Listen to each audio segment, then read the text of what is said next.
Hello everyone, so let's see our next question. तो अब इसमें कह रहा है give the mechanism of this two reaction.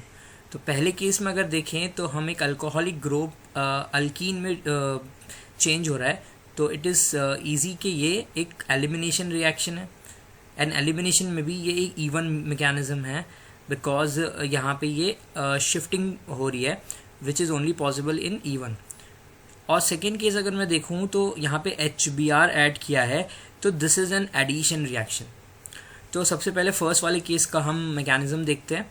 तो इसके अंदर क्या होगा, सबसे पहले ऑक्सीजन के लोन पेयर H+ को एक्सेप्ट करेंगे which is known as protonation. तो यहाँ पे प्रोटोनेशन होगा। उसके बाद वाटर यहाँ से लीव होगा बिकॉज H2O का निकलना एक एक्सोथर्मिक प्रोसेस है, तो यहाँ से एक वाटर निकलेगा एंड रिंग के ऊपर एक पॉजिटिव चार्ज आ जाएगी इस तरह से। नाउ अब दिस पॉजिटिव चार्ज और दिस कार्बोकेटायन इज 2 डिग्री, अगर किसी तरह से वो लेफ्ट साइड पे आ जाता है तो इट विल बी 3 डिग्री। तो इसीलिए ये मिथाइल ग्रुप यहाँ पे शिफ्ट हो जाता है।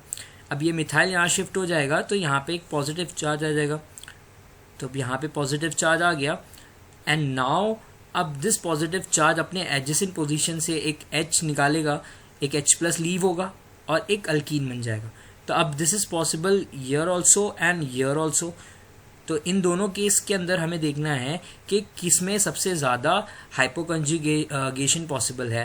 अगर हम इस बिकॉज इधर पे सेटजेफ अल्कीन बनेगा, और सेटजेफ अल्कीन का मतलब क्या होता है कि जिसके पास सबसे ज़्यादा सब्स्टिट्यूटेड अल्कीन है, मतलब उसके पास ज़्यादा हाइपोकंजुगेशन है।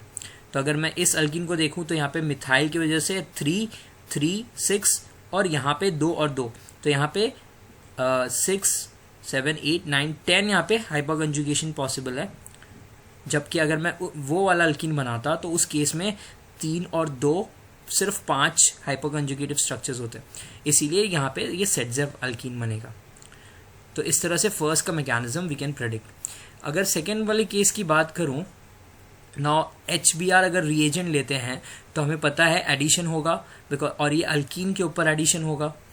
तो सबसे पहले अगर हम देखें तो इसमें क्या होगा, मार्कोनिकॉफ रूल से यहाँ पे नेगेटिव चार्ज आएगा, या तो एक कह सकते हैं नेगेटिव चार्ज ने H+ को एक्सेप्ट किया तो यहाँ पे CH3 हो जाएगा एंड यहाँ पे एक पॉजिटिव चार्ज आएगा। तो इस पोजीशन पे एक पॉजिटिव चार्ज आया, तो दिस इज पॉजिटिव।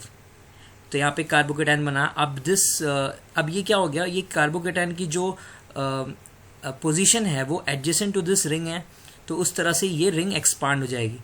तो जैसे ही ये रिंग एक्सपांड होगी तो ये रिंग एक्सपांड होके यहाँ पे एक पॉजिटिव चार्ज आ जाएगा जहाँ से ये डबल बॉन्ड टूटा है, और वहीं से एक CH3 अटैच है।